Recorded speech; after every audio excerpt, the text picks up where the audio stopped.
Hi everyone and welcome to my channel.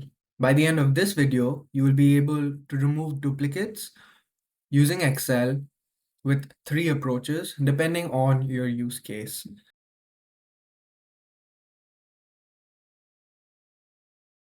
In Excel, so in column E, we have a list of items and the total number of items is 545 excluding the items column header.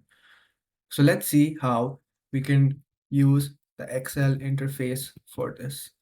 So I'm just going to make a copy of this list and paste it as values in column K. And now I will navigate to the data ribbon, and under data tools, I will look for remove duplicates. I click on remove duplicates, column K, and OK. And we get a message saying two duplicates were found and were removed. So now the total count of items is 543. Awesome. So let's go to the second approach. This approach is using the unique formula in Excel, and the input for this formula is an array. So I'm going to press Control Shift down to select all the contents in this array, and I'll commit to this formula with Enter. So in this case, to get the total count, I will wrap now this formula in CountA, which I will also wrap the unique function within this and perform the similar exercise. So now we see the count of the list is 543 as shown in the first method. This method allows you to wrap multiple formula around a unique list.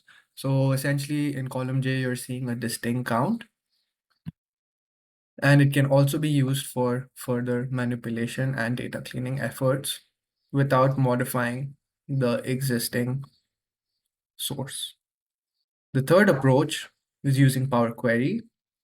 For this, in the Data tab, I click on Get Data from Table or Range on selecting one item in the list.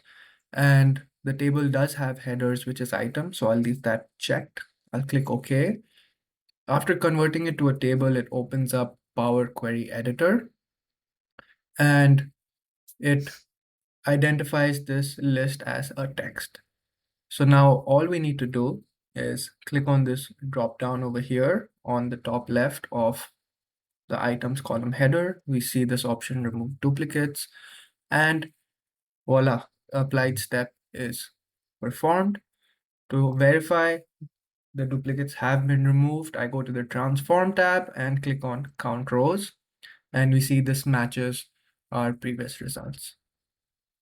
For more such content, please like, subscribe, and share. Thank you.